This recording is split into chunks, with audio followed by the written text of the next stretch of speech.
Welcome to Data Center Go-to-Market Sales and Marketing Q&A. I'm Joshua Feinberg from DCSMI, the Data Center Sales and Marketing Institute, and I'm thrilled to welcome you to this week's live show, where each week I address a handful of the biggest sales and marketing challenges that we're hearing about from all over the data center, digital infrastructure, and critical facilities ecosystem. This includes from data center operators like hyperscale, colocation, edge, modular, wholesale data center providers, as well as data center technology companies, data center facilities related companies, data center construction related and investment kinds of companies, as well as the vibrant outsourced sales and marketing ecosystem in and around data centers, critical facilities, and digital infrastructure. And regardless of where you sit on the go-to-market team, maybe you work as a account executive, a sales development or business development rep, or an account manager or client success. Maybe you're in some facet of marketing like digital events, field marketing,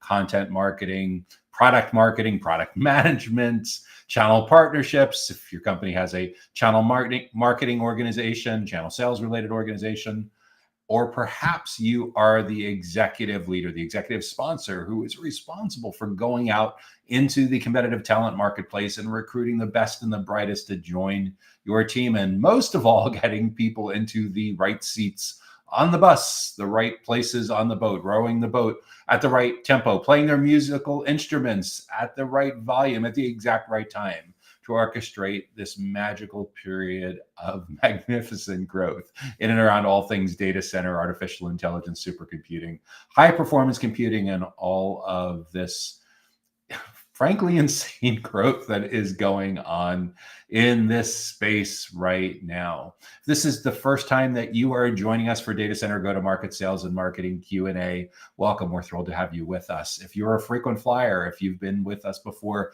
welcome back. We're thrilled to have you with us as well. And please let us know in the comments what you do in the data center ecosystem. We would love to know. So what is on the agenda for this week's show? First, we're going to start by talking about how a data center energy management consulting firm can create more effective go-to-market, more effective GTM.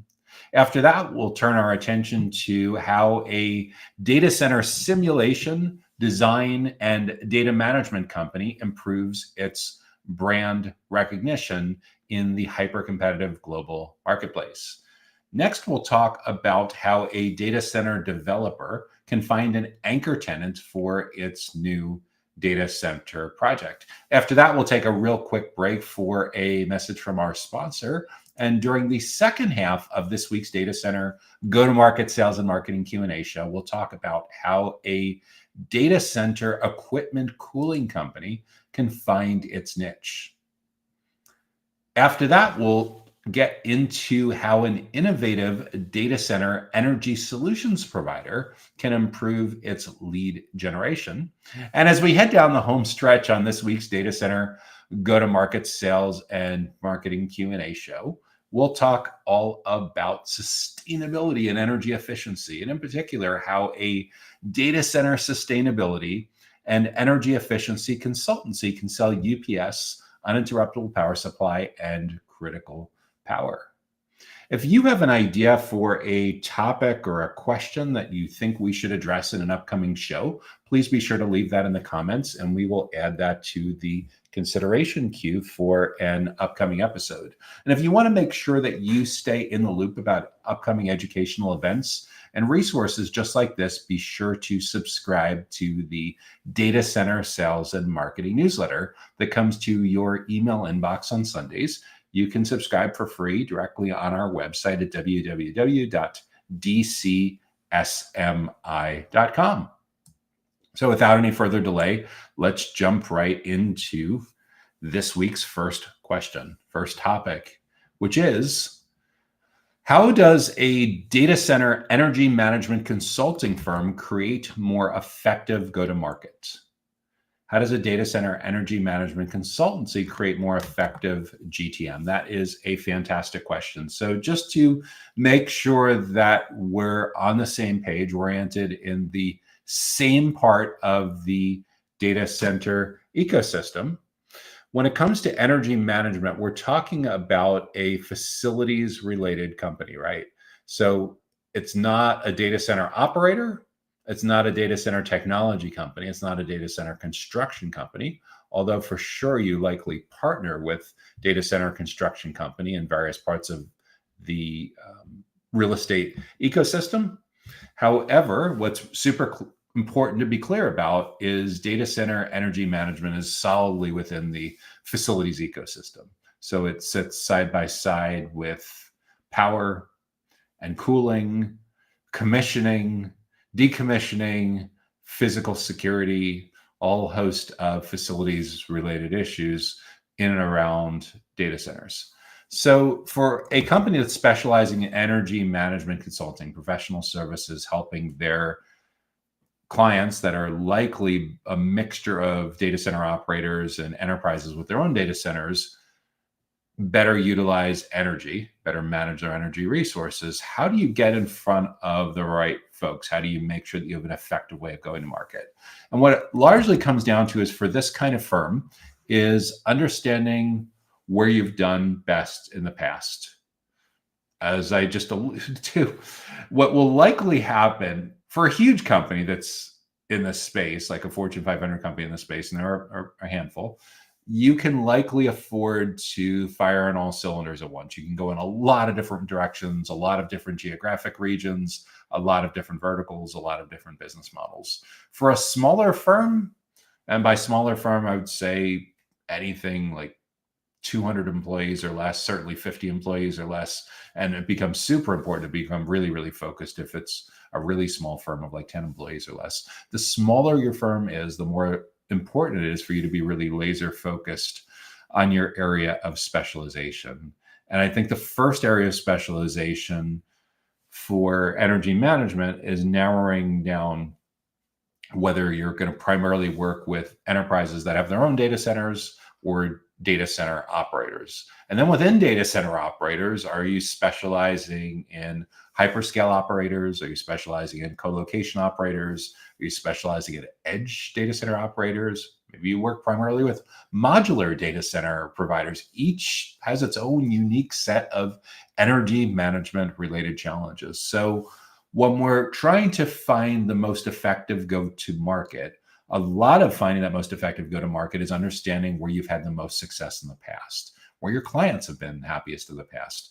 This is your sense of product market fit, knowing exactly who your ideal clients are, the products or services, the energy management related consulting services they purchase from you, the price points, the sales cycle, the lifetime value of those clients, all the basic unit economics that you'd know once you've achieved product market fit PMF, so you know how to generate and satisfy strong demand. As you've scaled up your sales team, you likely have go-to-market fit, meaning that you go, whether you're bootstrapped, whether you're venture-backed, whether you're private equity, you're infusing capital. And as you put more capital into your business, you know with a high degree of certainty that you'll have a consistent set of lead generation, lead nurturing, opportunity generation, new clients. They'll have a predictable set of deliverables, predictable set of outcomes, predictable set of retention, all of that well known. So you have go-to-market fit. If you decide to have channel partners, which is certainly a possibility within the realm of data center energy management, there certainly are some natural ecosystem partners aside from more generalist consulting professional services firms. All of that product market fit, go-to-market fit, channel partner market fit gives you a sense of the pattern recognition of knowing what's working.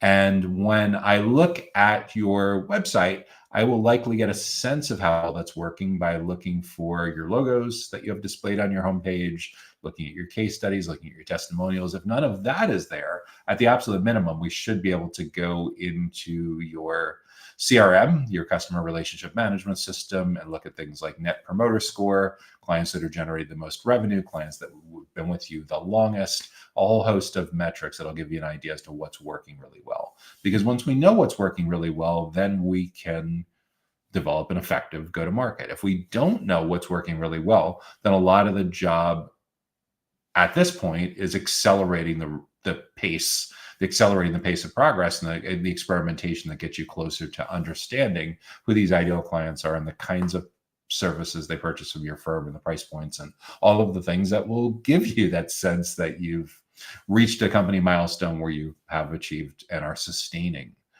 product market fit. So with that in mind, we should be able to define your ideal client profile geographically, where are these clients located. In the case of energy management, these are likely not going to be engagements that can be delivered virtually. You'll almost certainly be sending your staff, be sending engineers on site to visit your clients' facilities. So the geographic part of your ideal client profile becomes a pretty big deal. You need to know where you have team members, where you have contractors, where you have presence, where you can actually successfully market, sell, and service these energy management clients in a particular geographic region.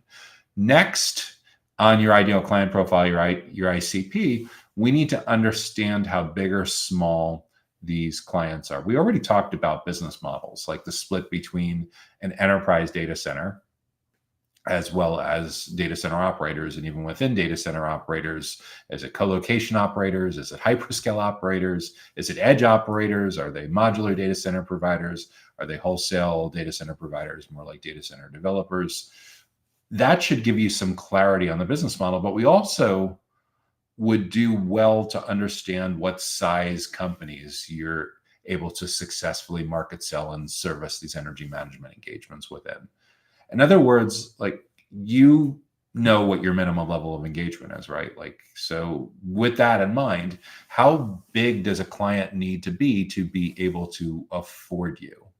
This usually is not an issue with enterprise data centers, because if they built and are maintaining a data center, they certainly can afford professional services for something as important as energy management. But it could become more of an issue with, like, co-location operators. A lot of co-location operators are, I don't want to say mom and pop, but they're small, closely held, owner operated, 5, 10, 20, a couple dozen employees with a single location or two, and maybe doing a couple $1 million a year in revenue, or your local currency equivalent. At that size, they may not have unlimited resources for energy management consulting. And again, it depends on how well you've productized your service and what your entry level point is. But either way, you know what your minimum level of engagement is. With that in mind, what's the floor? What's the minimum size a potential client needs to be a good fit for you? Is it 10 employees? Is it 50 employees? Is it 200 employees? It's probably, for this kind of business model, somewhere in that 50 to 200. I don't know, maybe it's 500 plus employees. Only you can answer that depending on the minimum level of engagement for what the floor needs to be. Conversely, at the other extreme, if a prospect or client is so large, do they overwhelm your ability to be able to handle them effectively given your current team resources today? In other words, sure, everyone would love to be able to have Fortune 500, Fortune 1000 kinds of clients that have seemingly bottomless, or at least significantly large budgets for figuring out energy management challenges. That said, is your company ready for the financial demands, for the legal, the compliance demands, for the integration demands, for the travel demands, for the complexity of all the different stakeholders, decision makers that are involved in all of this? Or have you figured out where your sweet spot is? Maybe your sweet spot is you're looking for potential clients that have anywhere from, say, 50 employees up to 5,000 employees, or 50 employees up to 1,000 employees, or something like that. Super important to get really specific about that as you define your go-to-market playbook and you really dial in who the best clients are. And then, aside from their geographic location, aside from their company size, notice when we talk about company size, I didn't get into megawatts. I didn't get into square feet or square meters. I'm really just talking about company size, because when it comes to your go-to-market, at some point, you're likely going to use some of the popular prospecting tools, and nearly all of those tools normalize based on number of employees, based on headcount, or in some cases revenue.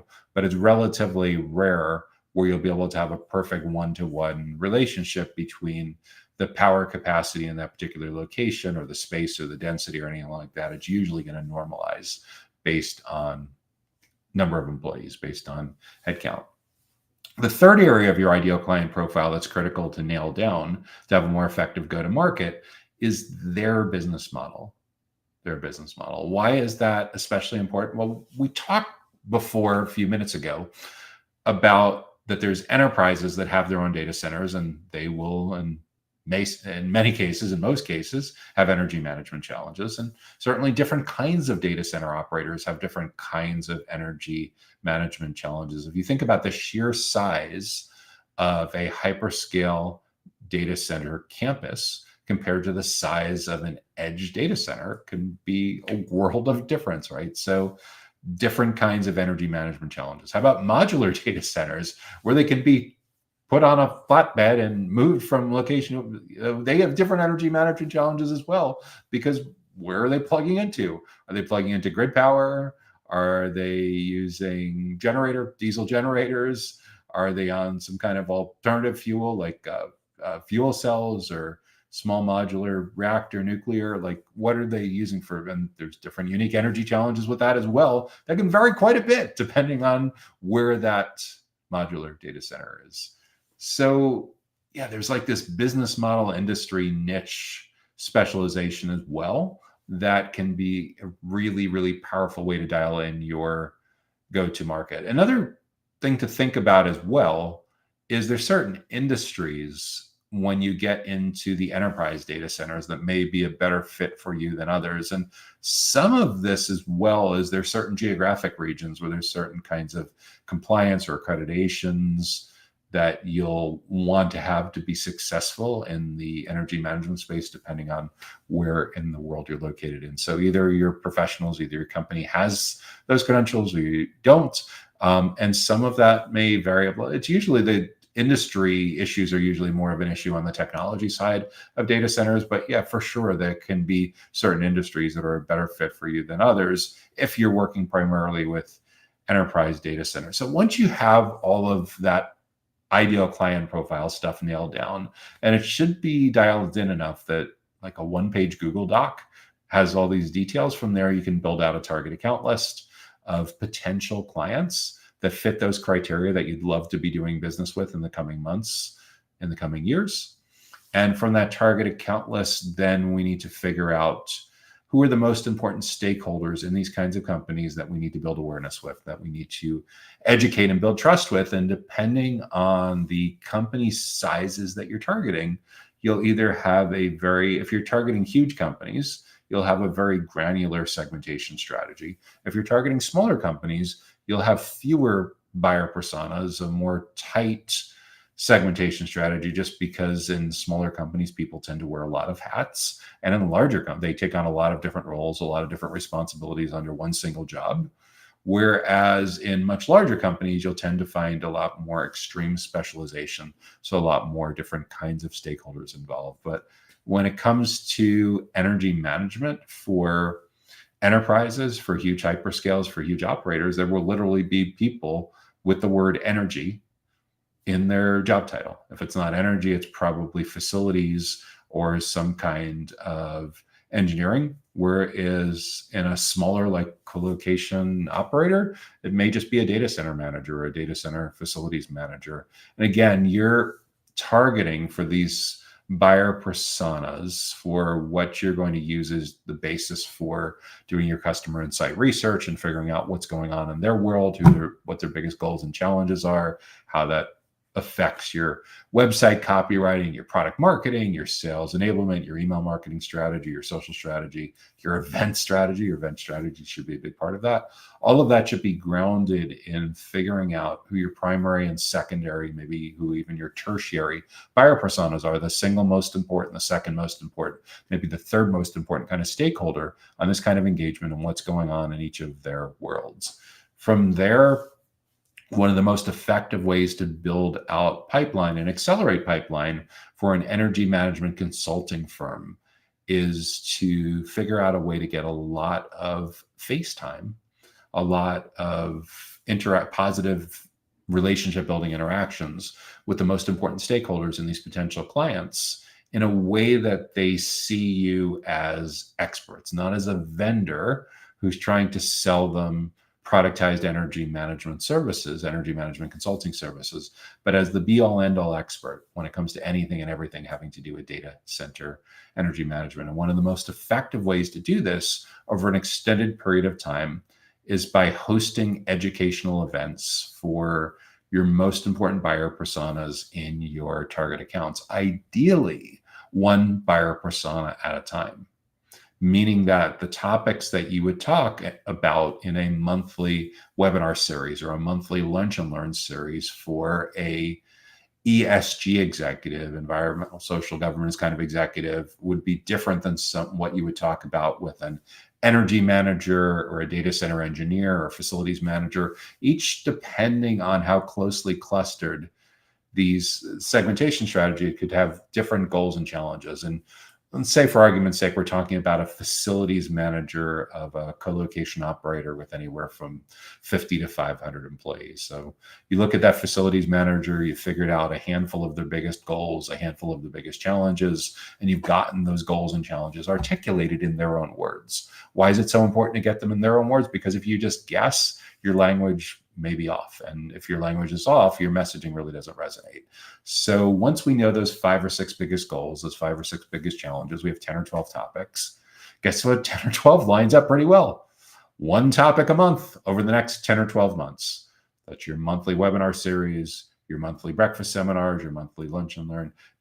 If your target account list has a lot of companies that are in a really close drivable range to where your location, your office location, your facility, wherever you could potentially host small events is located, fantastic. Run these as in-person events. And you don't, when it's this highly targeted to very specific ideal clients on a target account list and very specific buyer personas, you do not need a large number of attendees to really start to move the needle in a very profound way.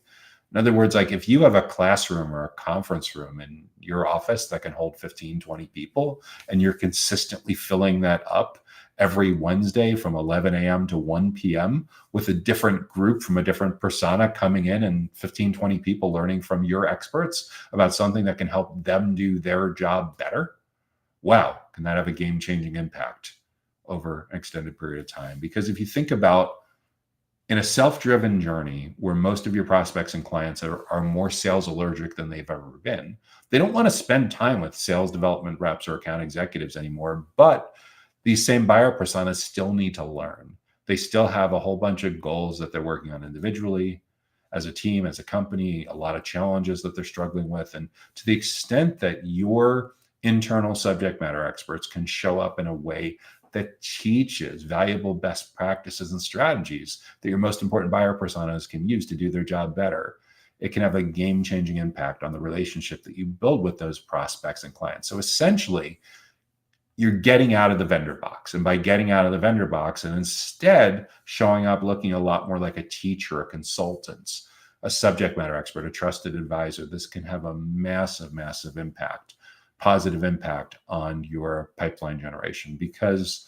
when the right people are spending enough time with your experts, the know, like, and trust really, really accelerates fast. You're essentially indoctrinating them about all your best practices and how world-class companies in their space have approached these kinds of energy management challenges in their data center facilities. And you think about like a typical buyer's journey where one of your personas has 25 or 30 touch points between complete stranger and purchase decision.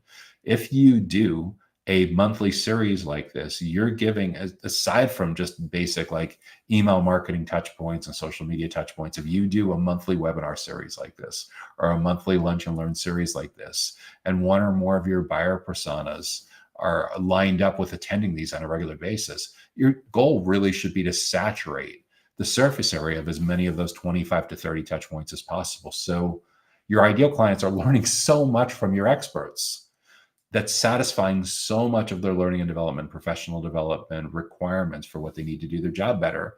There's no time or interest left for them to look to your competitors to see if they're having similar educational programming. So this really not only guarantees that you get on and stay on the short list, but in many cases, when you do this really well, you're proactively disqualifying your competitors from gaining or retaining a place on the short list. So by the time they're finally in market, finally ready for a decision stage sales conversation, you've built up so much know, like, and trust. You've educated and built and trust so much when it comes to the topics that are top of mind for that particular buyer persona that you got rid of the price sensitivity. You've stacked the decks tremendously in your favor, and you've ended up exactly what you wanted. You ended up from a really strong point of differentiation and competitive positioning for anything and everything that you're looking to do with growing your data center energy management consulting firm. So that's how I would approach for a data center energy management consulting firm that's looking to create a more effective go-to-market, is to really understand who these ideal clients are, who these buyer personas are within these ideal clients. The ideal client profile is like at the account level or the company level. The buyer personas are the individual stakeholders within the company. I would really understand what the individual stakeholders are trying to achieve from an energy management perspective that lines up with their job, and what they're struggling with most from an energy management perspective. And to the extent that you can proactively provide fantastically valuable educational events experiences, you will really, really stack the decks in your favor for creating a more effective go-to-market. So that's how a data center energy management consulting firm can create effective GTM, effective go-to-market. Cool. So what do we have up next? Oh, by the way, if you're getting good value so far from this week's Data Center Go-to-Market Sales and Marketing Q&A show, make sure that you hit the like button to help spread the word. So what do we have up next? What's our next question?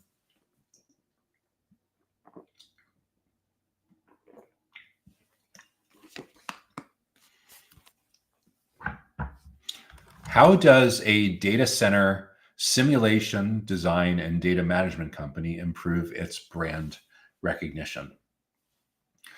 How does a company that's primarily in the business of data center simulation, data center design, and data management improve its brand recognition?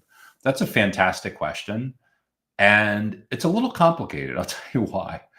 Because when it comes to simulation, there are companies within data center technology that are really good at simulation, and there's companies within data center facilities that are really good at simulation. There's also some companies in the real estate construction space that get really good at simulation.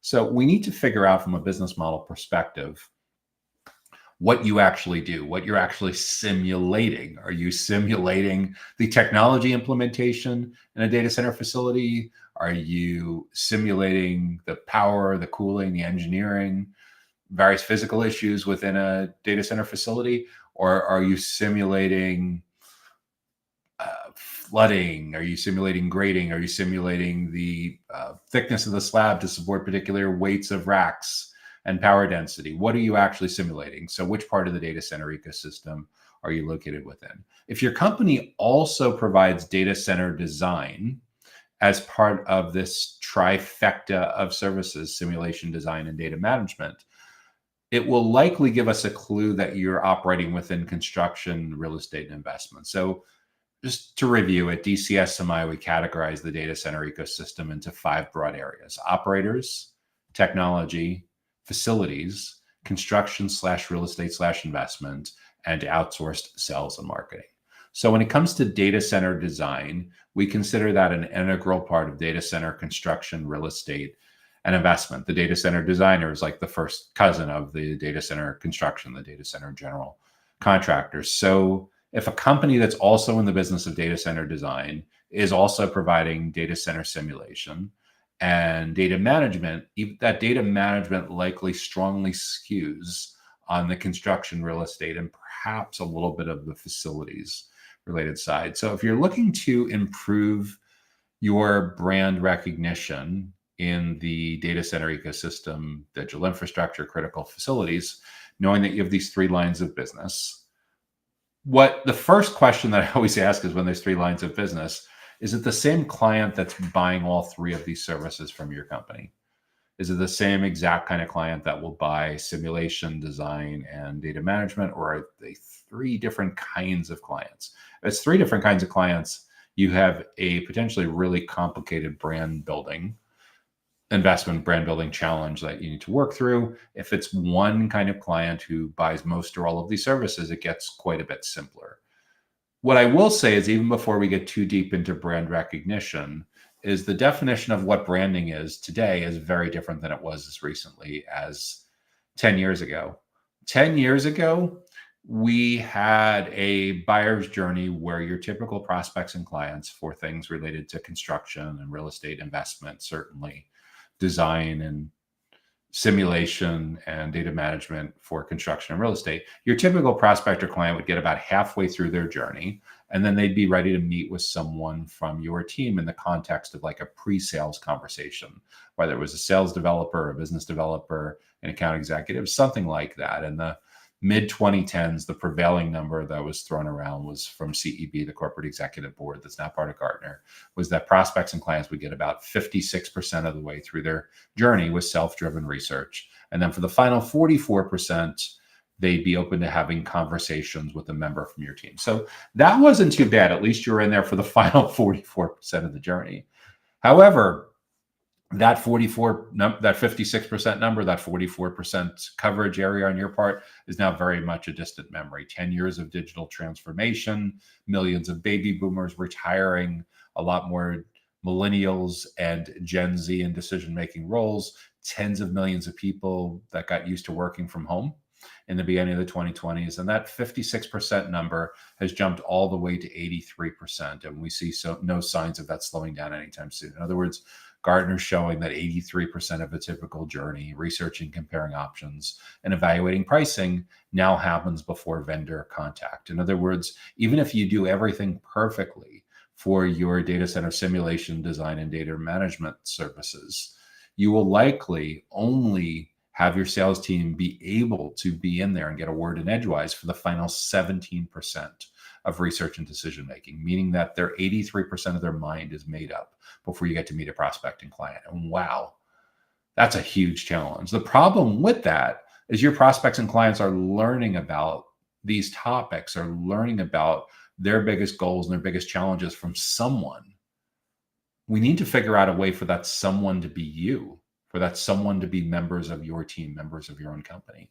And the way we do that is to lean into the fact that as vendors, as sales professionals, people have never been more sales allergic. The self-driven buyer's journey is a really, really big deal. And because of generative AI and ChatGPT and all the tools like that, it's going to accelerate even faster. There's already pockets of the data center ecosystem where that 83% number has jumped to 100%, meaning that it's a self-service sign up now, where people are literally signing up for certain kinds of products and services in an e-commerce fashion directly on a website, completely bypassing traditional marketing and sales and SDRs and AEs. And so far, that's only been in low-cost commoditized parts of the ecosystem, but there's definitely a lot of competitive pressure for companies to experiment with. This originally started in support, right? It was support ticket deflection. And the next scenario is, okay, well, your account executives, they're really driven, but they're still only available 55, 60 hours a week of 168 hours a week. So what do you do to have that full round the clock coverage? Enter conversational chat. So this is the competition. This is what we need to be thinking about in order for us to earn our way back in the early and middle stages of the journey, where there's a chance to shape the criteria that they use to evaluate all of the different options in front of them for data center simulation, design, and data management. We need to get out of the vendor box, and we need to stay out of the vendor box. And the best way to get you out of the vendor box and have you stay out of the vendor box is to have a significant presence in the early and the middle stages and the formative stages of the buyer's journey. And in order to do that, we need to rebrand, reposition, change out your traditional job titles so that you and your team members look a lot more like teachers, consultants, subject matter experts, trusted advisors, maybe even thought leaders when it comes to anything and everything having to do with data center simulation, data center design, and data management that is relevant for a very specific kind of buyer persona in a very specific kind of geographic region and a very specific kind of company size, perhaps even within a specific kind of industry. And the more hyper relevant your educational resources are, the more it's like someone gets invited to this event and they're like, whoa, So this is for people that want to know more about data center design and data center simulation and data center management, that are data center development executives or construction executives from mid-market telecommunications companies in a particular geographic region. Like, it gets to the point where it's so ridiculously specific that it's like grabbing them by the virtual shirt collar and pulling them into the landing page and the registration. Like, I got to see this. Wow, I've never seen anyone have anything that's that ridiculously relevant. And I look at the description and the bullet points. How the heck did they know that we're struggling with these exact issues? Well, they knew because they did their buyer persona research. They did their customer insight research. So the key for you, if you want to get out of that vendor box and truly differentiate, improve your competitive positioning, neutralize competitive forces, is to recognize that your brand is no longer just about aesthetics.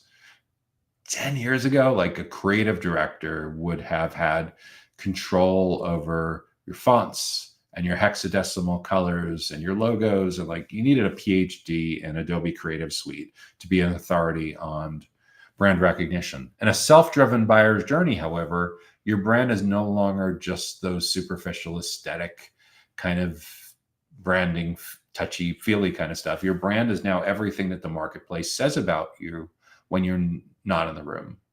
And given that you're no longer in the room for most of the journey, your content and your events are your last chance to get back in the room. It is your last chance to be able to improve and grow your brand reputation within the marketplace. The problem is, you are literally, as a member of your go-to-market team in a sales or marketing or product or channel partnership kind of role, you are literally in direct competition with people's self-driven, self-research instincts. And you're in competition for, can they find instant answers from a generative AI tool or from YouTube or from asking their peers on a LinkedIn? So we really have to be extreme next level and being able to deliver value to be able to build this brand recognition in the marketplace. Now, there's quite a few people in our industry that are significantly confused, where they feel like they can rent someone's brand recognition and someone's brand reputation for a couple of hours or a couple of days at a time. And this is the reason why I think a lot of companies blindly invest in spending a ton of budget on big national and global conferences, because they feel like they're renting the credibility, the aggregate credibility of the conference producer for a couple of days. And they're hoping that halo not only stays with them throughout the whole event, but for the weeks and months after that event. The challenge, however, is you're trying to create a shortcut. And it's not just that you're creating a shortcut, is that there's 99 other exhibitors at the conference who are trying to do the exact same thing. And you're basically, if there's 480 minutes that the exhibit floor is open on any given day, and it's evenly divided among 100 companies, even if people spend 100% of their time at that conference on the exhibit floor, which we know is not even anywhere near reality, because the exhibits are competing for attention with the educational sessions. And we know in a lot of scenarios, the conference producers have to resort to having some pretty amazing open hospitality bars and appetizers and everything, and punch cards and giveaways and everything to get people to visit the booths. But even assuming that, the challenge is you have extreme competition for people's attention in that context. The reality is, at a big national and global conference, only really 2 or 3%, maybe 5% of the people that are attending get to do much education and trust building. The people that are doing the education and trust building are the people that are speaking. If you're not speaking at a conference, or someone from your team is not speaking at a conference, you're really not getting to do much education and trust building. And even if you are, you're splitting that education and trust building among 99 other companies. And that's split off from the split between people going to sessions and having casual conversations and actually visiting the booth. And that assumes that in the first place, you did some pretty good ICP, ideal client profile due diligence, on the conference in the first place. And you made sure that their demographics and their media kit from last year and this year forecasted for this year line up reasonably well with your ideal client profile. In other words, the majority of their last year's attendance and projected this year's attendance lines up really, really well with your ideal client profile. If it doesn't, then yeah, it's like how many cuts that you don't need 100 paper cuts to be able to be in a huge trouble here. It's like literally 2 or 3 cuts and you realize that, whoa, I thought there was going to be 2,500 good people to speak there. And when reality is we cut and we cut and we cut, and like, there's maybe 250 people that matter. And of those 250 people that matter, 80% have the wrong sales title. And then we're splitting that time among 99 of the company. And then you start to be like, what are we doing here? So if you're trying to improve your brand recognition, get really tight on that ideal client profile. Really, really tight on that ideal client profile. Get really tight on that target account list. Get really tight on those buyer personas. And think about how you can improve your average session time, your minutes of educational content that they are consuming with you, seeing you as teachers, consultants, subject matter experts, and trusted advisors. And when you are hosting your own educational events, guess what? There may only be 15 or 20 people in the room, and you are chasing a vanity metric. But of those 15 or 20 people that are in the room, I bet all or nearly all of them line up pretty well with your account-based marketing, with your ICP. Why? Because you invited them to the event. And the cool part is when you're providing enough value, promise of value in that headline and in that topic, they're going to be pretty highly motivated to bring their peers, maybe even their boss along with them. And you start to realize that you're starting to proactively drive alignments in the formative awareness and consideration stages of that journey, which is one of the most important remaining functions for an account executive in the first place, is being a fantastic project manager to help your internal champion drive alignment across his or her teams and other important teams within the company. So that's why when it comes to building brand recognition, I am incredibly bullish on getting really tight on your ideal client profile and your target account list and your prioritized buyer personas, and hosting amazingly impactful educational events on an ongoing basis. So they come back month after month, they bring more and more people from their team, and you're dramatically improving your surface area that you have among multiple stakeholders within those target accounts that could be a fantastic fit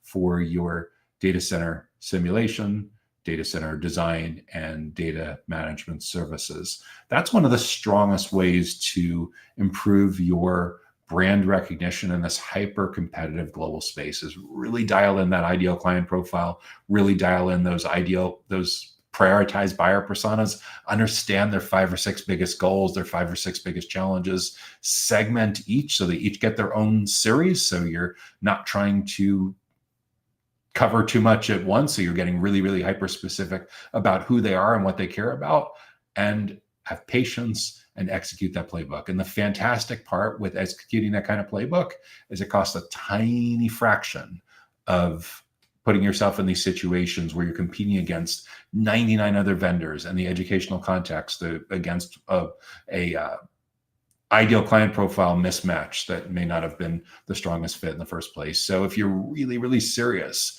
about improving that brand recognition, get laser focused on who they are, what company they come from, and what they care most about, and figure out a way for those prioritized buyer personas to spend a lot of time with you in learning development, professional development mode. So your internal subject matter experts, perhaps some of your external subject matter experts, maybe some contractors or vendors you work with, are leading the charge on providing these amazingly helpful educational, professional development, learning and development kind of experiences and events for the most important people in these target accounts. So that's how I would approach how a data center simulation, design, and data management company can improve its brand recognition. If you're getting good value from this week's Data Center Go-to-Market Sales and Marketing Q&A show, make sure to hit the like button. And if you have an idea for a topic or a question or a challenge that you think we should address in an upcoming show, be sure to leave that in the comments so we can add that to the consideration queue for topics for an upcoming episode of Data Center Go-to-Market Sales and Marketing Q&A. Okay, so what do we have up next? Next question.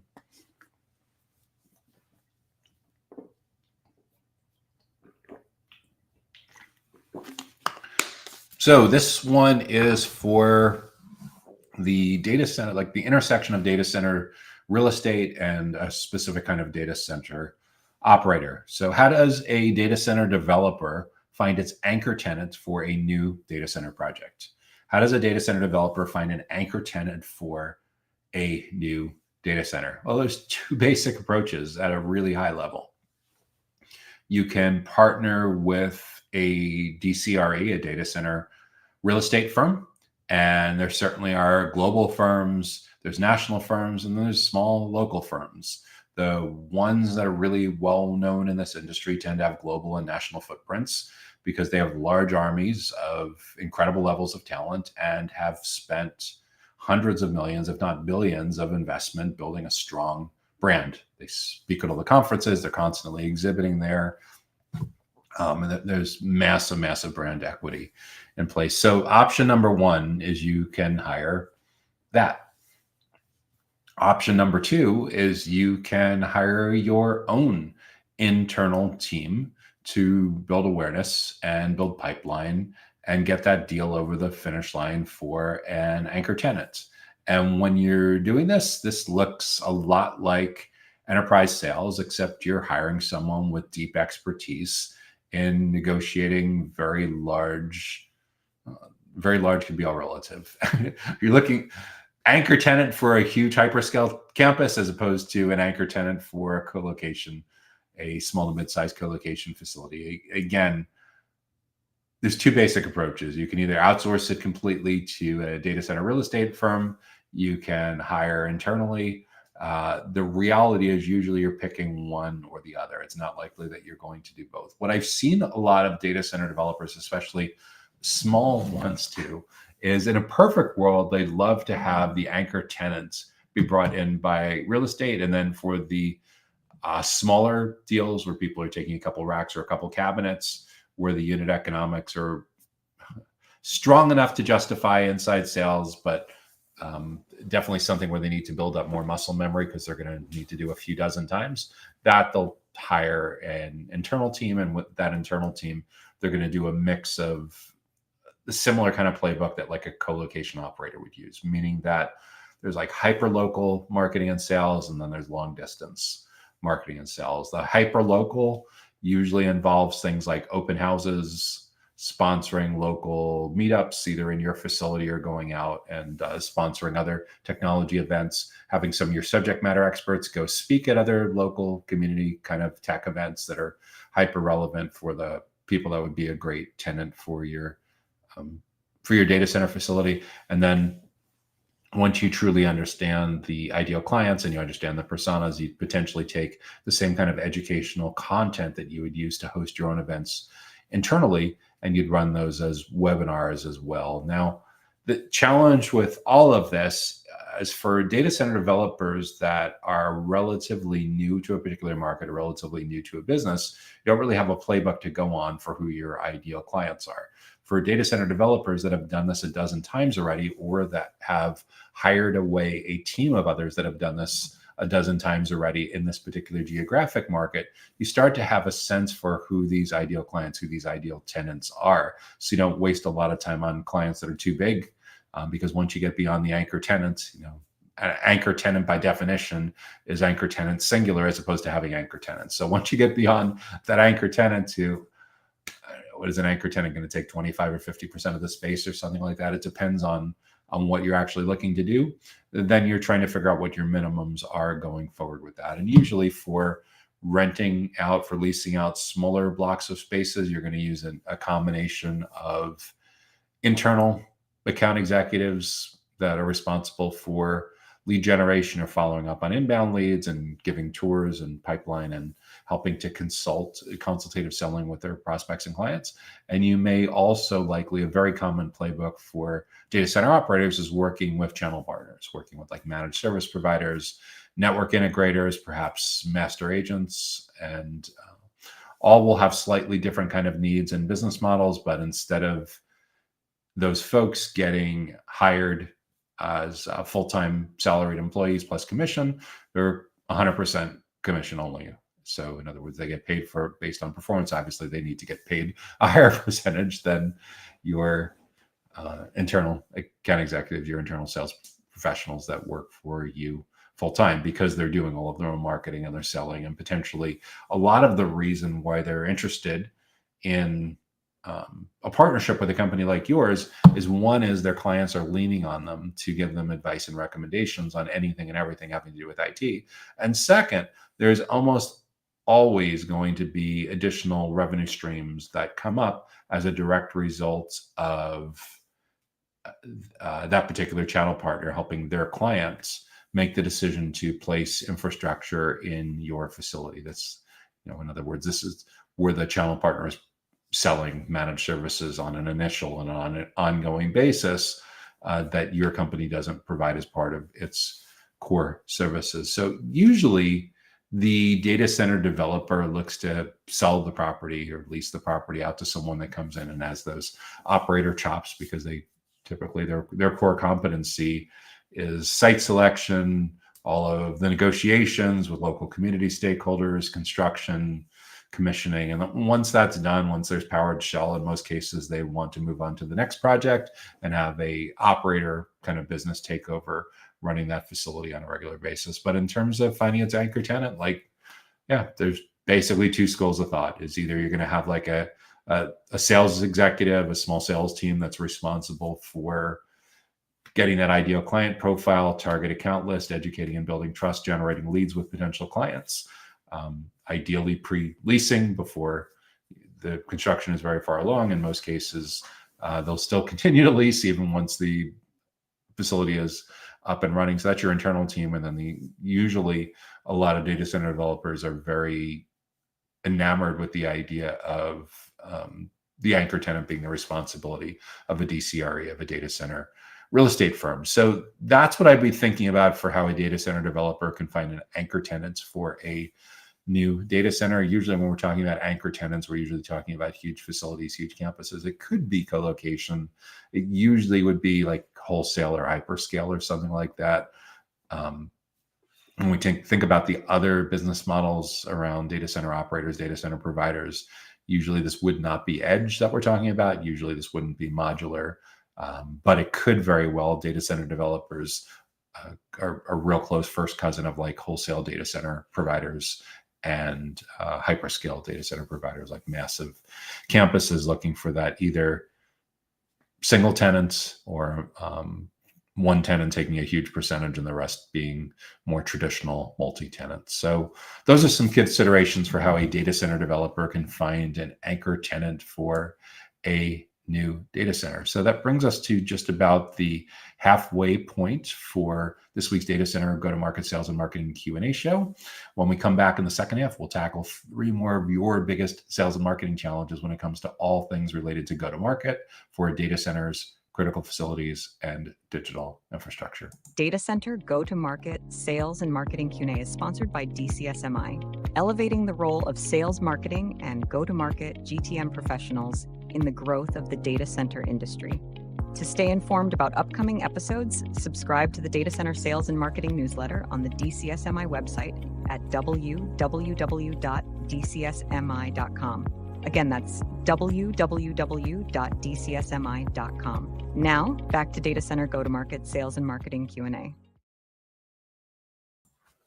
Hey there, it's Joshua Feinberg from DCSMI, the Data Center Sales and Marketing Institute, and you are watching the Data Center Go-to-Market Sales and Marketing Q&A show, where each week I tackle a handful of the biggest challenges that we're hearing about from all over the data center, digital infrastructure, and critical facilities ecosystem.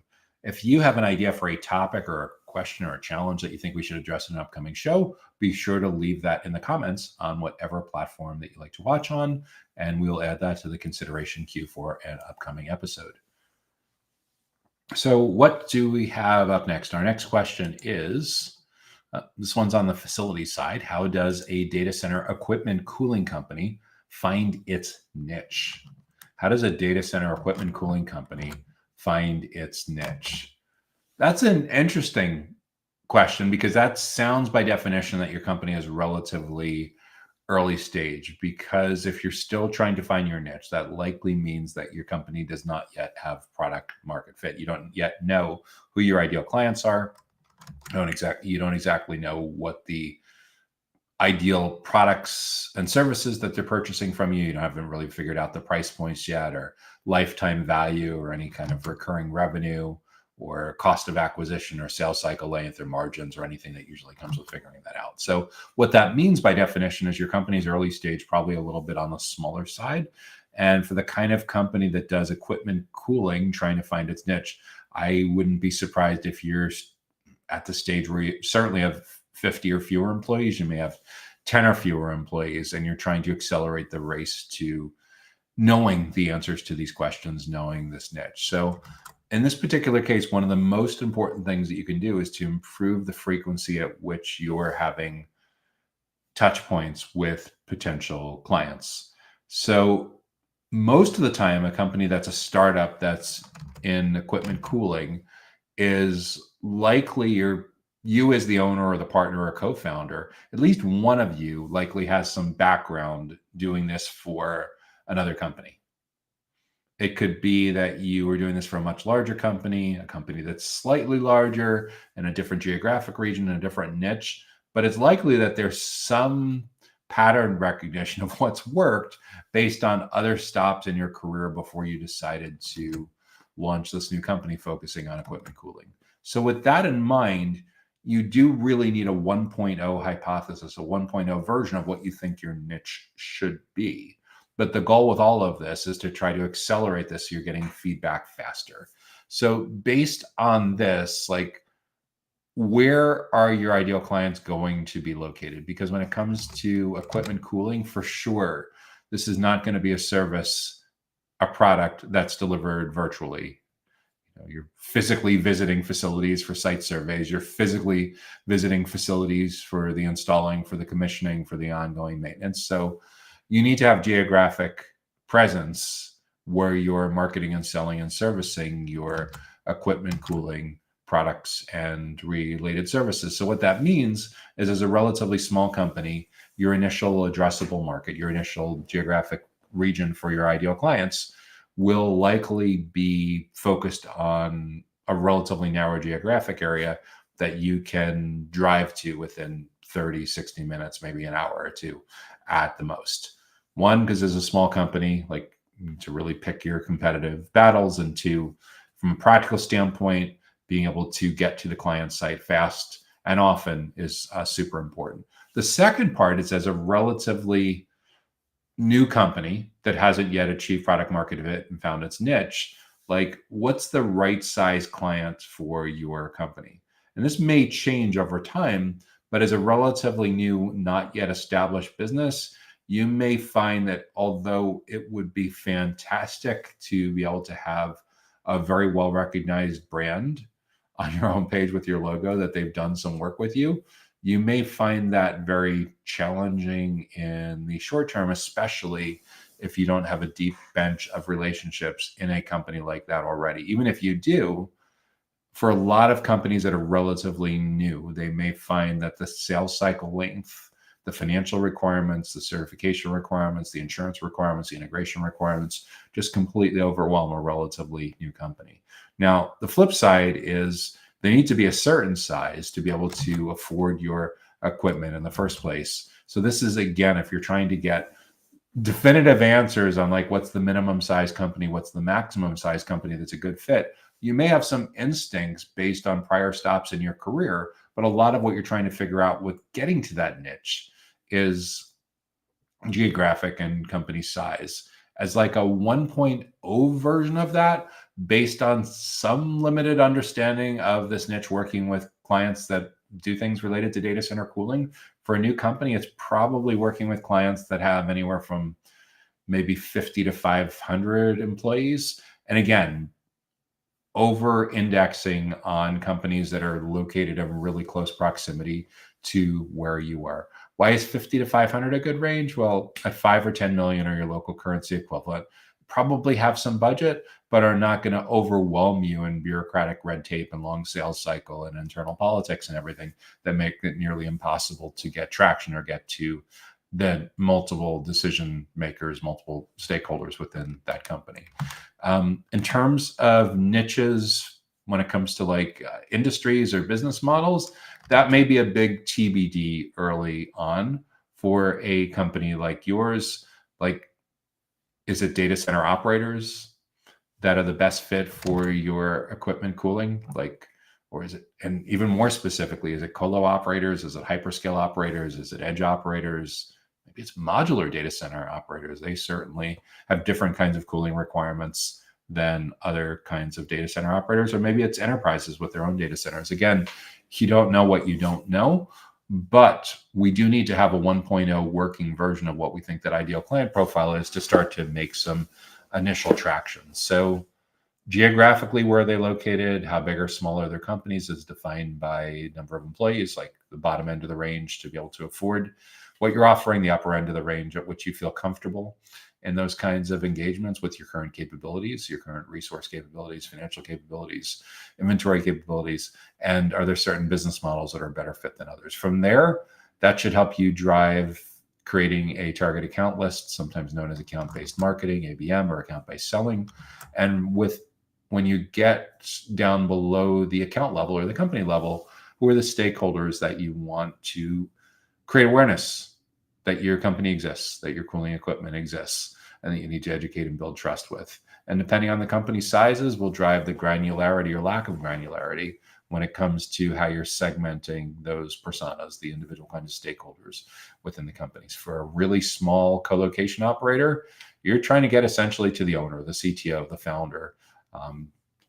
Now, if you get to someone who reports to that person, or even reports to the person who reports to that person in a 50-person company, probably not a deal killer because everyone knows everyone. The name of the game with all of this is to educate and build trust. And the best way to educate and build trust is, in most cases, we want to lead with education, especially for a relatively unknown brand in this particular space. In order for us to lead with education, we need to know for this kind of stakeholder what is actually going on in their world that you can help them with as a leading indicator to them having some issues with needing help with data center cooling. And the way we figure out what those biggest goals and what those biggest challenges are for each of those personas is we do research. We can do research by face-to-face conversations, Zoom phone conversations. We can do surveys. We can study a stack of LinkedIn profiles. We can study what surfaces when we do search on particular people within these accounts. But at the end of the day, we need to figure out their 5 or 6 biggest goals and their 5 or 6 biggest challenges for this particular stakeholder that is largely a leading indicator that at some point they're going to need help with data center cooling.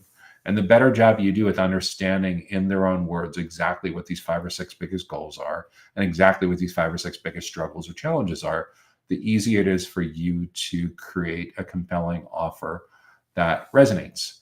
What I would encourage you to do is, once you know these goals and challenges, is to create some downloadable and video and on-demand resources. And I would also take similar kinds of information and create some educational events that you invite these prioritized buyer personas to attend. If there's a significant amount of people in these companies that are not local to you, then the events naturally should be webinars. If they are local, which by definition, by your category, is probably where you're going to end up, then these events ideally should be in person.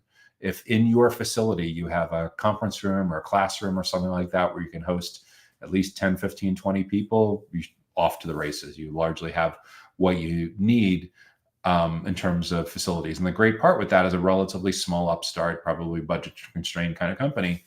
You can host these events for very, very little because you already have your office, you already have your facility, warehouse, whatever it is, rented. And this is a space where you can just simply invite people in for a 60 or 90-minute breakfast seminar or lunch and learn, and for the cost of just a little bit of catering or bringing in some drinks, refreshments kind of stuff.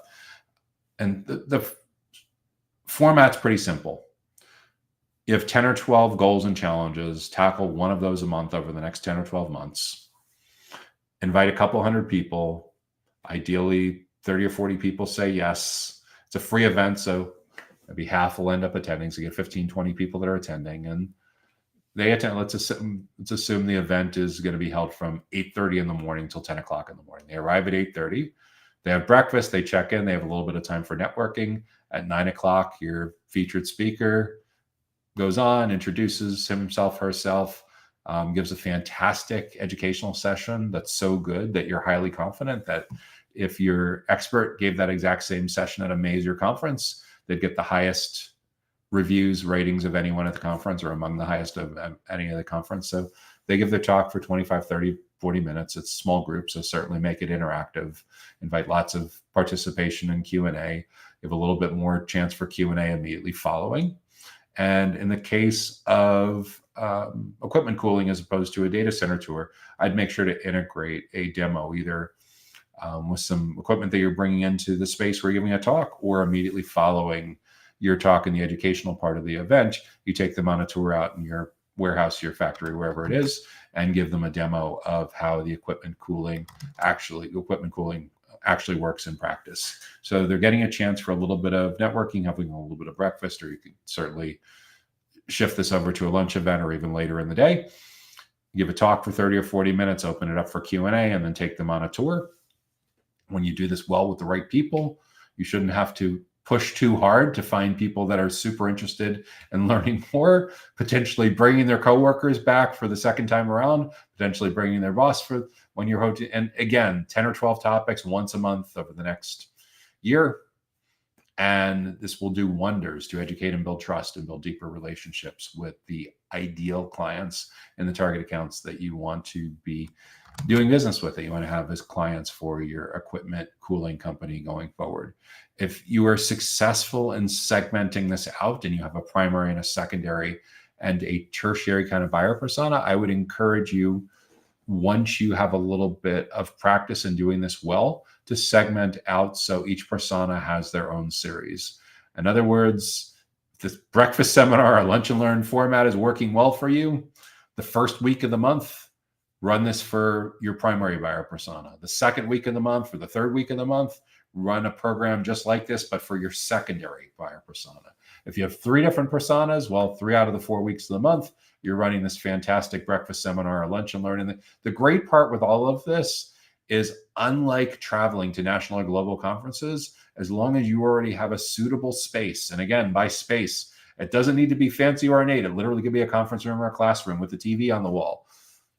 Host 10, 15, 20 people. It will cost you almost nothing to host these events over and over again. It's just, in a breakfast seminar, you're bringing in some bagels and pastries and coffee for a lunch, and you're maybe bringing in some sandwich or pizza or something like that, a few $100s or your local currency equivalent. What you're mostly trying to do is to massively build up the know, like, and trust, where people in your target accounts see your internal experts as the be-all, end-all experts on anything and everything having to do with data center cooling. And to the extent you do this, magical sales cycle acceleration will happen pretty much organically without having to push too much. And it's also a fantastic way to integrate your marketers and your sales professionals into the education process. If your marketers or your sales professionals aren't technical enough on cooling equipment where they're the subject matter expert, there absolutely positively is a place for them to still be involved. They're the ones who are checking people in. They're the ones who are introducing the expert speaker. They're doing the coordination, the concierging kind of stuff, what they likely do best. For people on your team that come from a heavy engineering background, that really understand the R&D behind all of this, yeah, for sure they'll be your subject matter experts. And when you exhaust your internal subject matter experts, if there's consultants that you work with in the local area, if there's channel partners that you work with in the local area, if there's vendors that you work with, that you partner with, all of the above can be a fantastic supplement to this ongoing professional development program. So that's how we're getting you out of the vendor box. That's how we're getting your ideal clients to see your internal team as the be-all, end-all experts, and really dialing into understanding their goals and their challenges and figuring out a way for you to be a significant part of their professional development process and their learning and development.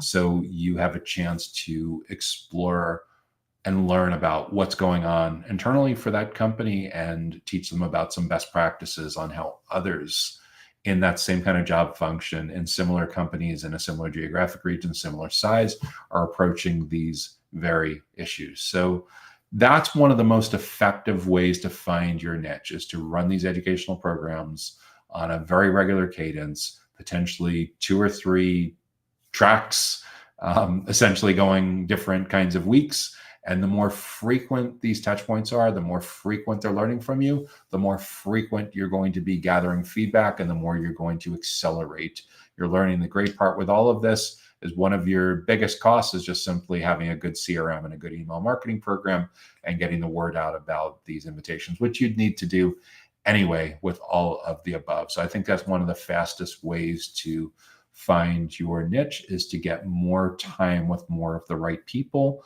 in an educational context. So even the most cynical, skeptical, sales allergic kinds of contacts in these companies are willing to let their guard down a little bit and open up about what they're really trying to achieve, because they see you as a trusted expert, not just a vendor that's trying to sell them data center cooling equipment. So that's how a data center equipment cooling company can find its niche, or accelerate at least the data and the cycles to be able to get closer to finding that niche and getting to product market fit and go to market fit, and really truly understanding your unit economics so you can scale the business more aggressively. Okay, what do we have up next? What is our next question for today?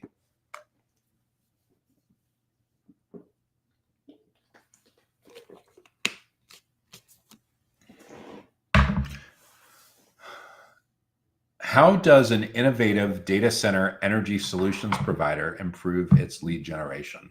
How does an innovative data center energy solutions provider improve its lead generation?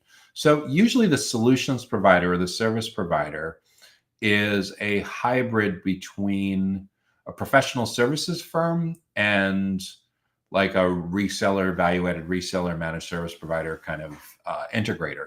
Usually a solutions provider gives the connotation that you have channel partner relationships with one or more manufacturers in this space. So in the case of energy, at the risk of oversimplifying, maybe you have a relationship with, I don't want to drop specific names, but if you look at the podcast, the Data Center Go-to-Market podcast, you can see a handful of some of the biggest data center energy related manufacturers and companies in the space that have appeared as guests on the Data Center Go-to-Market podcast. So a company that's a solution provider would, by definition, usually have relationships with one or more companies like that. You understand their product lines really well. You understand who the ideal clients are. And a lot of your responsibility is marketing, selling, servicing, installing these kinds of energy solutions for certain kinds of clients. You're an extension of that particular company's marketing, sales engine, and installation service and ongoing support engine. So when it comes to your own innovation, a lot of what that tells me is that you've thought about differentiation. And the reason that it's incredibly important for you to think about differentiation is, as a intermediary, as a channel partner, you certainly don't have an exclusive on being able to resell those kinds of energy solutions, products, and related services. So because of that, it's more important than ever that you think about what you're going to do to differentiate, competitively position, and drive innovation. And by definition, what that usually means is getting very specific about who your ideal clients are. And this can be challenging because a lot of solution providers face margin constraints by the nature of their business model. In other words, if they are selling the exact same products, the exact same solutions as a handful of other companies, they're perpetually in a cycle of having to bid, having to compete on price.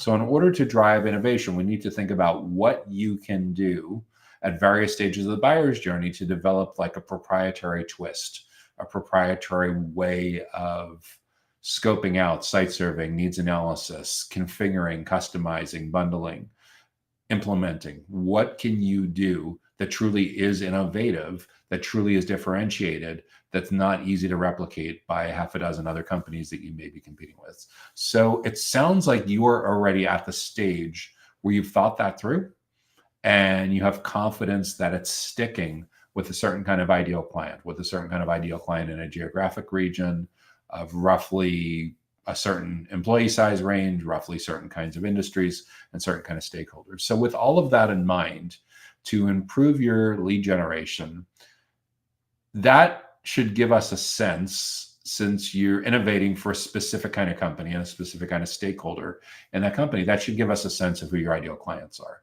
So you should be able to define that ICP, that ideal client profile, pretty well to know geographically where they're located. When it comes to energy solutions, you're almost certainly going to be going on site as part of the sales and installation and ongoing service process. So thinking through like where you can have geographic coverage, you'll have a pretty good idea of the company sizes that are a pretty good fit, like how big do they need to be to afford the typical energy solutions that you'd market, sell, and service. And at what size is it highly likely that that particular company that you're a channel partner for may take the deal direct. And I'm not going to get into the philosophicals and the ethical issues of channel conflict and direct versus indirect, but if you've been doing this a while, you likely know that there's a finite ceiling on how big of a deal that you can realistically do before it gets way, way more complicated, or where it's just not possible for you to do deal registration or be successful with that kind of client. So be realistic, be self-aware about the company size ranges of what's too small and what's too big. And then what industries have been a particularly good match for what you do?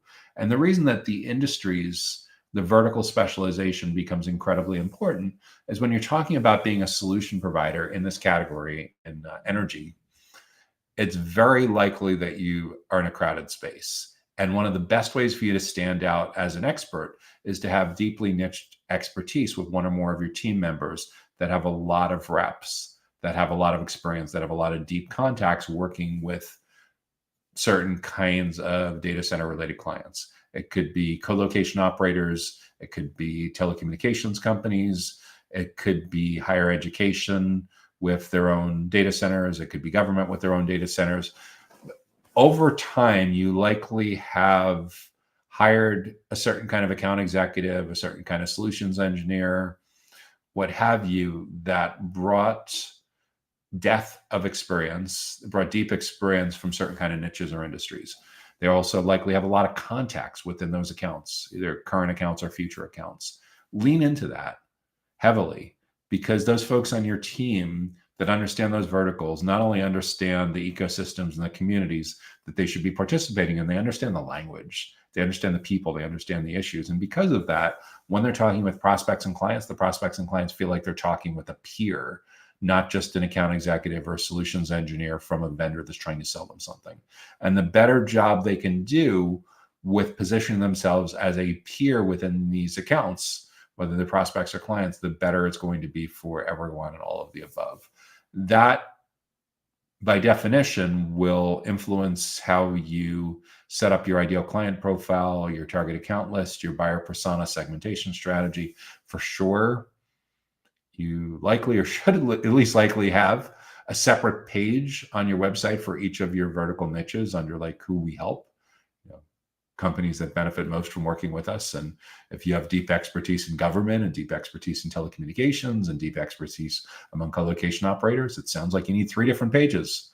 And those 3 different pages should have their own lead generation strategy throughout the full journey.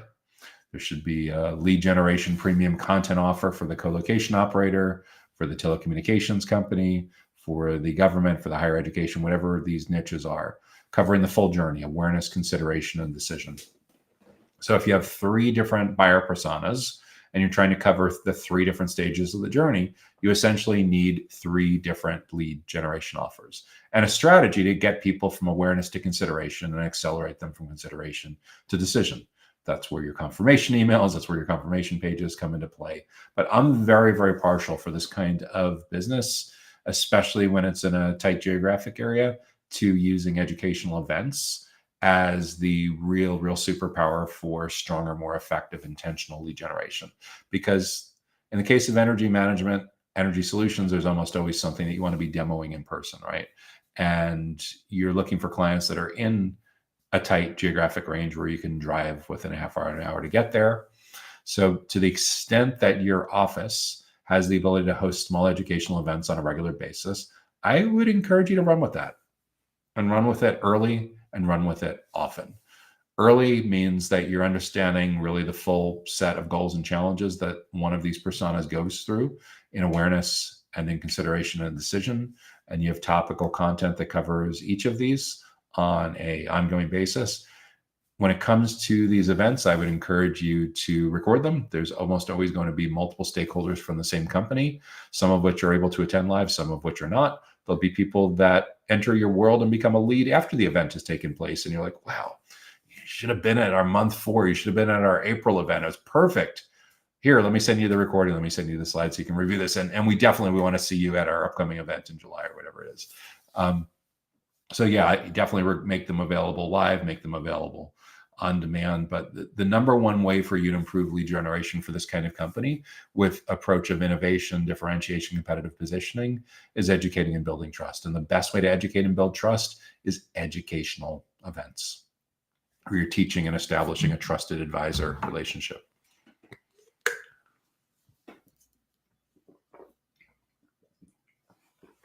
And yes, the product demo for sure can be part of it, but it shouldn't be most of it. It's more like if they're coming in for a 90-minute event, it's 15, 20 minutes of networking and having some lunch or breakfast, your 30, 40-minute session with a little bit of Q&A. And then at the towards the middle to the end of that, that's an appropriate time to launch into giving a demo. And for anyone that wants to go deeper, for sure, you can schedule time with them or other stakeholders from their team. But at the end of the day, if you're trying to improve lead generation, I talk a lot about the idea of intentional lead generation. And I think where a lot of companies and a lot of their go-to-market teams get off track is different stakeholders on your team may have a different idea of what a lead is. Like for a marketer, a badge scan at a conference could be a lead. A subscriber to an email newsletter could be a lead. Someone downloading a special report or a planning guide, that's a lead.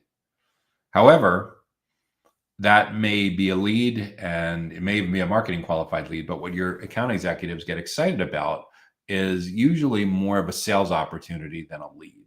A sales opportunity is usually someone where they're a really good fit for your ideal client profile and they're showing strong signs of intent, strong signs of interest, and learning more about the data center energy solutions that you provide. So it's a combination of what's called fits. They're a really good fit for what you consider a qualified lead, and they're strong signs of interest or signs of high intent. That's usually what your sales team wants to see and what they consider leads. So keep in mind that just getting on the same page with how you categorize these different kinds of contacts in your CRM can make a world of difference to having a stronger working relationship among different members of your go-to-market team. But like as a basic back of the napkin, in the self-driven buyer's journey that we operate in now, where people are more sales allergic than ever, meaning that no one wants to spend a ton of time with salespeople anymore until they're almost ready to buy, it's incredibly important for us to figure out a way for you to get in early and often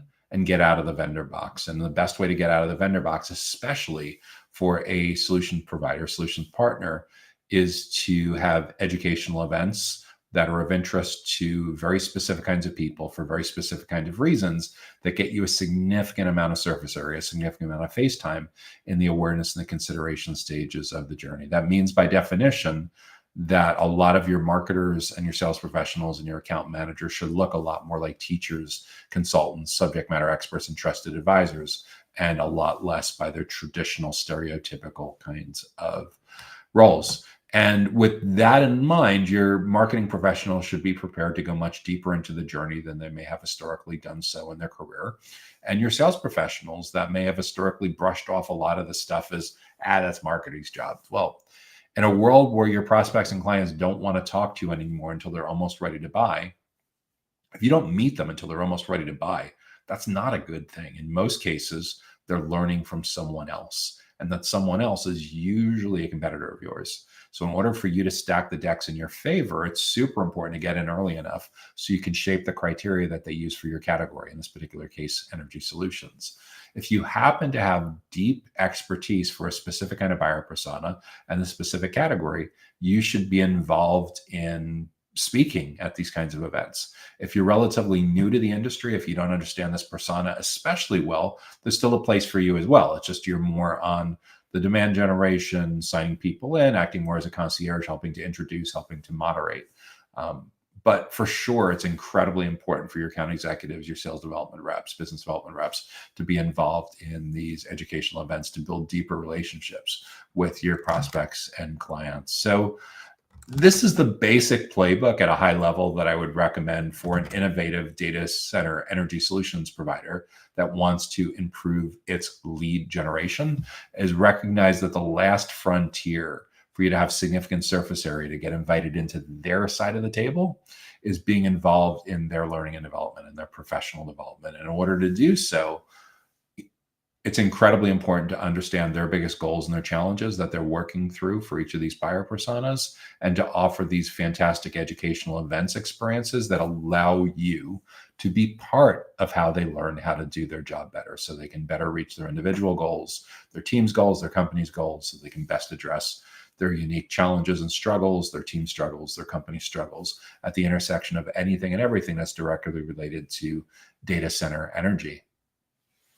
That brings us to our final question for this week's Data Center Go-to-Market Sales and Marketing Q&A show. If you've been getting good value from this week's show, make sure that you hit the like button on whatever platform that you're watching. And if you have an idea for a topic or a question that you think we should address in an upcoming show, be sure to leave that in the comments, again, on whatever platform you're watching from. So what is our final question for this week?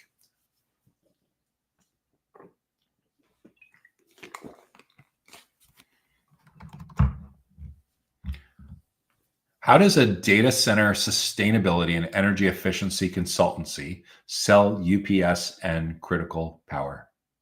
How does a data center sustainability and energy efficiency consultancy sell UPS and critical power? For starters, I love the idea that as a reseller of uninterruptible power supplies, battery backup, and critical power, I love the idea that as what could often just be a channel partner or reseller or manufacturer's rep in that particular product category, that you're positioning your company as focused on data center sustainability and energy efficiency. That in and of itself is great, and you should definitely pat yourself on the back for that. The question is, how can we more fully integrate that positioning into anything and everything that you do with your go-to-market, with your lead generation and your sales cycle acceleration strategy? And what I would suggest is making sure that there's a really clear line of sight between your positioning on data center sustainability and data center energy efficiency and these products that your company either manufactures or resells. It's not really clear from this question as to whether you manufacture UPS and critical power products or whether you resell power products. It does make a difference, but in this particular context, not as much as you might think. So what I want to know is, for your data center sustainability and energy efficiency, who are your ideal clients? Where have you had the most success in the past? If we look at like your case studies, your testimonials, your reviews, at your logos on your website, what's the commonality? What are we going to see across the board? Geographically, where are they located? How big or small are these companies? And what industries do they tend to be located in? If you can fill out that basic ideal client profile fundamentals, it goes a long way towards more effectively marketing and selling to the right people in the right places at the right time, and most of all, for the right reasons. And for the right reasons, in this particular case, is because we're positioning your company as the go-to experts, the be-all end-all experts when it comes to anything and everything having to do with data center sustainability and energy efficiency. So once we have a good handle on that ideal client profile, we can build out our target account list. And where the rubber really meets the road is understanding, in these accounts where you've been most successful, who are the most important economic stakeholders. And we want to rank them, prioritize them, so we know where to focus most of your efforts. So the most important economic stakeholder that you'd have in an account, who ultimately is on the decision committee or perhaps is even the decision maker for UPS and critical power, that person we're going to call your primary buyer persona. And the second most important kind of stakeholder that shows up in these kinds of decisions, that person we'll call your secondary buyer persona. In large enterprise accounts, there may be even be a tertiary buyer persona. It's really, really important to get clear on those.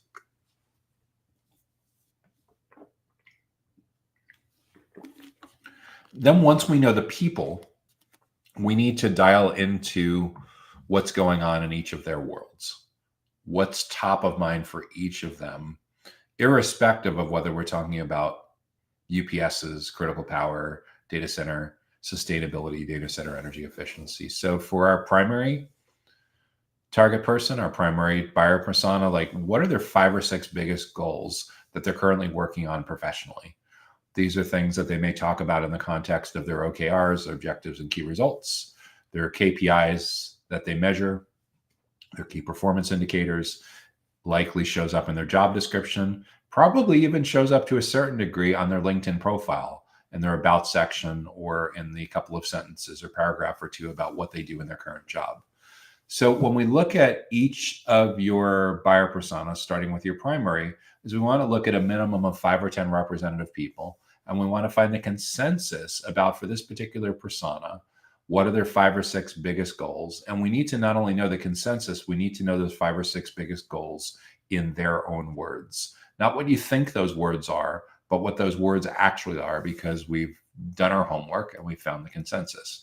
And when you understand that, and especially when you understand, like in frequency order, which one comes up most often, second most often, that goes a long way to helping you have website copywriting, product marketing, sales enablement, email marketing, social posts, event marketing strategy, all of the above, that really resonates with having messaging that really is highly relevant to who they are and what's top of mind for them. So that's on the goals side. In addition to the goals, we also want to understand what they're struggling with the most. What are their biggest stressors? What are their biggest challenges? What's messing with their work-life balance? What potentially is even screwing with their mental health? What's certainly making it really difficult for them to unplug and go on vacation from time to time when it comes to anything and everything having to do with uninterruptible power supply, UPS, critical power, data center sustainability, energy efficiency. And again, we're going to do this because we're doing our actual homework. We're having these conversations in person, by video, by phone. We're doing surveys. We're looking at their LinkedIn profiles. We're looking at their search footprint. We're really getting to the bottom of these biggest goals and challenges for each of these segments. And that's going to drive creating these buyer persona blueprints that we'll use for everything that we do going forward with lead generation, sales cycle acceleration, educating, and building trust. And then we need to do the exact same thing with our secondary buyer persona and our tertiary buyer persona. And at the end of the day, what we really are trying to do is to exert strong topical expertise on data center sustainability and data center energy efficiency for each of these segments. One of the ways that you can do this is having fantastic podcast kind of content, video content, downloadable premium content, tools and calculators on your website. And I'm especially partial to educational events. These educational events could be virtual, kind of like this, live streams, webinars, webinar series. They could also be in-person events that you host in your own facility. Now, what's different about these events that I want to emphasize is these events are all about education. This is very different than having a booth at an expo, where education is very secondary, and you're lucky if you can get a couple of minutes from time to time if people come by and watch a little demo or a little explanation that you do for 5 or 10 minutes every 15 minutes or something like that. What we're looking for is we're looking to get in much the same way that someone that's a webinar producer focuses on the average minutes that someone attends, or someone that's a content creator that creates YouTube videos is average minutes, average view duration. We're looking to do the same thing. We're looking to get as much face time. We're looking to get as much attention of the right people in the right places at the right time, and most of all in the right context. So these prioritized buyer personas see your internal experts as the be-all end-all experts when it comes to anything and everything having to do with data center sustainability and energy efficiency. Now, to the extent that you have internal subject matter experts that can do this, that's fantastic. If at some point you exhaust your internal subject matter experts, you certainly can bring in channel partners, you can bring in external consultants, you can bring in subject matter experts from vendors that you work with. But at the end of the day, the goal should be to have incredibly valuable educational events experiences for that specific kind of person and a specific kind of company of roughly that size who wants to learn all about data center sustainability and energy efficiency to help them do their job better. And again, that's the key unlock with all of this, is positioning what you're doing as part of their professional development, part of their learning and development. So it's so good that they keep coming back each month. This is a monthly series. It's not one and done. It's early and often, with a big emphasis on often. 28, 25 to 30 touch points between complete stranger and purchase decision. We want you to dominate the surface area, dominate the number of touch points, and that these educational events are so great that the next time around they're bringing more people from their team. And at some point, you're having significant surface area coverage of the full decision committee, perhaps even including that person's boss or other people that are on their team. The whole goal is that we want it to be incredibly painfully obvious to the people that are attending that when it comes to data center energy efficiency, when it comes to data center sustainability, that you have some of the top experts on the planet for this specific job function and this specific kind of company in the particular geographic region of roughly company size. And the better job you do that, the more they're going to learn and grow together as individual stakeholders from the company, and you're going to better align how they see the world, their frameworks, their best practices when it comes to anything and everything with picking the right kind of UPS investments and critical power investments. So that's the key with connecting the dots on all of this, is using their goals and challenges as your educational events calendar. And as part of these educational events experiences, there will be a natural time. And again, the amount of natural time varies by context and by company, but it could be as much as 10, 15, 20% of that event can be a little bit of product information, a little bit of product demo about what's hot, what's new, some cool things that you want to call to their attention that are unique to the products and what you're doing with these UPS and critical products and services that you have available for this particular niche. But lead primarily with education. That's all about their biggest goals and challenges. For sure, if there's a 45-minute presentation, 4.5 to 9 minutes of it can be about some things that are product related. But just bear in mind, in most cases, unless you explicitly make this the event title or the headline, most people are probably not coming to be demoed to. They're coming to learn. As part of the learning, if there are some natural things to point out in some of the UPS and critical power products that you have available, by all means. But again, they're coming primarily to learn.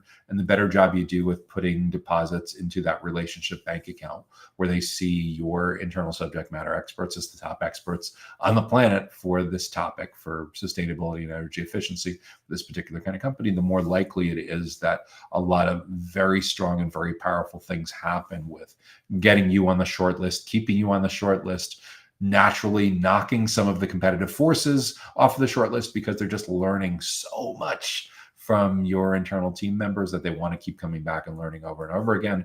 And it's a very natural extension to doing business with you in the near future. So what we're trying to do is to figure out these 5 or 6 biggest goals, these 5 or 6 biggest challenges that are a leading indicator that this particular person is going to be in market for UPS and critical power in the coming weeks and in the coming months. And the better job you do at this, the more likely it is that you're building extreme know, like, and trust. You're doing a fantastic job of educating and building trust with the exact people who are going to be members of the decision committee in these particular accounts when it comes to anything and everything having to do with data center sustainability, data center energy efficiency, UPS, and critical power. So that's how I would approach how a data center sustainability and energy efficiency consultancy can more effectively sell UPS and critical power.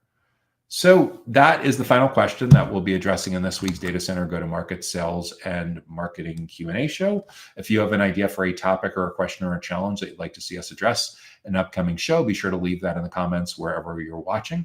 If you want to make sure that you get notified about upcoming educational events and resources just like this, be sure to subscribe to the Data Center Sales and Marketing newsletter for free on our website so you can get notified in your email inbox each Sunday at www.dcsmi.com.